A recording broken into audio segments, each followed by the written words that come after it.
तो ये कोलकाता में मुस्लिम समुदाय के लोग क्या कह रहे थे प्रधानमंत्री नरेंद्र मोदी के बारे में, उनकी सरकार के अब तक के कामकाज के बारे में। अब आपको वाराणसी लिए चलते हैं और जानते हैं कि वाराणसी के मुसलमान वहां क्या सोचते हैं। ये सरदार साहब देश के प्रधानमंत्री नरेंद्र मोदी को लेकर क्या सोचते हैं, क्योंकि वाराणसी का मुसलमान क्या सोचता है ये पूरा देश जानना चाहता है। कैसे देखते हैं नरेंद्र मोदी को? 9 साल के कार्यकाल में हम अपने प्रधानमंत्री जी को जितनी भी तारीफ करें कम है। बनारस के लिए, बनारस में हम हैं, बनारस को हमने बखूबी हम रोज देख रहे हैं, तो आपके कार्य में कोई कमी हम नहीं पाए हैं। अरे प्रधानमंत्री जी के सुना हुआ। हाँ। कैसा काम कर रहे हैं? बहुत बढ़िया काम कर रहे हैं। अच्छा, मुसलमान खुश है कि नहीं उनसे? हर आदमी खुश है भाई। बनारस के मुसलमान खुश हो कि ना? हाँ, सब कुछ खुश है। नेता के तौर पर नरेंद्र मोदी को आप कैसे देखते हैं? बहुत बेहतरीन। क्या बात कर रहे हैं? जितना भी कहेंगे कम। पिछली सरकार जितनी भी थी वो एकदम गीदड़ की तरीके से हिंदुस्तान को बना दिया था, लेकिन मोदी सरकार एक ऐसी सरकार है जो वर्ल्ड में शेर की तरीके से, सोने की चिड़िया जिसको कहते थे, आज सोने के शेर जो है और सम्मान बढ़ा है। सलमान डर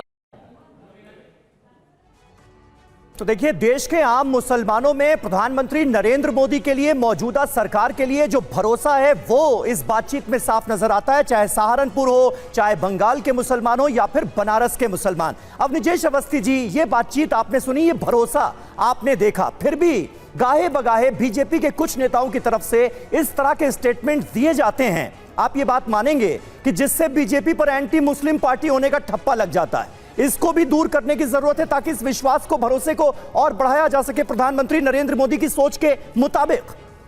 समीर भाई, एक बात बड़ी साफ सी है कि अतीक अहमद और मुख्तार अंसारी के बारे में उनके साथ जो किया जा रहा है उसको अगर सारी मुस्लिम कम्युनिटी के ऊपर थोपने की जो कोशिश करती हैं अलग अलग राजनीतिक पार्टियां, इससे वास्तव में मुस्लिम एक समुदाय के रूप में, संप्रदाय के रूप में मुस्लिम संप्रदाय का नुकसान होता है। आम मुसलमान भारतवर्ष का, मुझे लगता है कि आपने कोलकाता तक के मुसलमान से बातचीत, बिल्कुल वहां पर आप सहारनपुर में जहां मुस्लिम सचमुच बहुत ज्यादा हैं, बहुल हैं, वहां उनको किसी से डर करके आपके से ये कहने की आवश्यकता नहीं थी।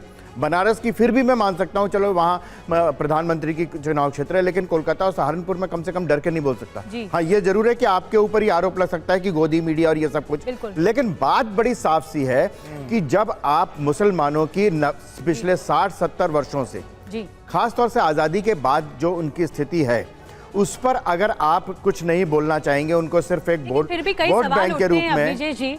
मार्च में पहले लंदन में जाकर इस तरह नफरत के बाजार में बार बार आलोचना करना कि नफरत का बाजार भारत में चल रहा है और मैं प्यार की दुकान खोलने आया हूं, मैं मोहब्बत की दुकान खोलने आया हूं, कई सवाल खड़े होते हैं और निश्चित हो सकता है कि अब सियासत और बढ़ेगी, बवाल और ज्यादा बढ़ेगा राहुल गांधी के बयान पर। बहुत बहुत धन्यवाद आपका।